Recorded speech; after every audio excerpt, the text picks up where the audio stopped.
Hello दोस्तों, हिंदी की आशा channel में आपका स्वागत है। आज हम पाठ 15 सूरदास के पद के प्रश्न उत्तर करेंगे। पदों से प्रश्न 1। बालक श्री कृष्ण किस लोभ के कारण दूध पीने के लिए तैयार हुए? उत्तर, माता यशोदा ने श्री कृष्ण को बताया कि दूध पीने से उनकी चोटी बलराम भैया की तरह हो जाएगी। श्री कृष्ण अपनी चोटी बलराम जी की चोटी की तरह मोटी और बड़ी करना चाहते थे। इस लोभ के कारण वे दूध पीने के लिए तैयार हुए। प्रश्न 2। श्री कृष्ण अपनी चोटी के विषय में क्या क्या सोच रहे थे? उत्तर, श्री कृष्ण अपनी चोटी के विषय में सोच रहे थे कि उनकी चोटी भी बलराम भैया की तरह लंबी मोटी हो जाएगी, फिर वह नागिन जैसे लहराएगी। प्रश्न 3। दूध की तुलना में श्री कृष्ण कौन से खाद्य पदार्थ को अधिक पसंद करते हैं? उत्तर, दूध की तुलना में श्री कृष्ण को माखन रोटी अधिक पसंद करते हैं।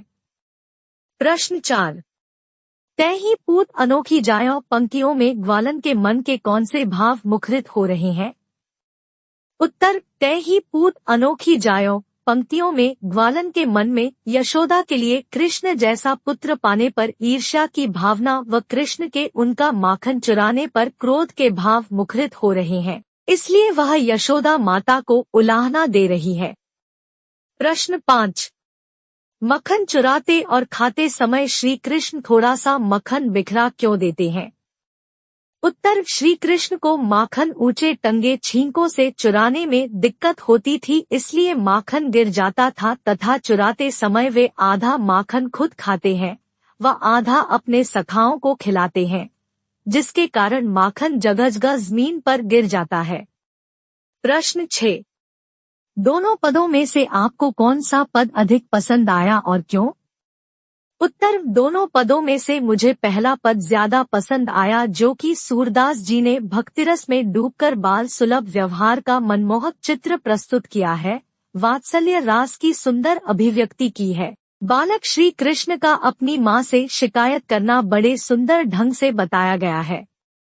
अनुमान और कल्पना। प्रश्न 1। दूसरे पद को पढ़कर बताइए कि आपके अनुसार उस समय श्री कृष्ण की उम्र क्या रही होगी? उत्तर, दूसरे पद को पढ़ने से पता चलता है कि उस समय श्री कृष्ण की उम्र 9-10 वर्ष रही होगी। प्रश्न 2। ऐसा हुआ हो कभी कि माँ के मना करने पर भी घर में उपलब्ध किसी स्वादिष्ट वस्तु को आपने चुपके चुपके थोड़ा बहुत खा लिया हो और चोरी पकड़े जाने पर कोई बहाना भी बनाया हो? अपनी आप बीती की तुलना श्री कृष्ण की बाल लीला से कीजिए।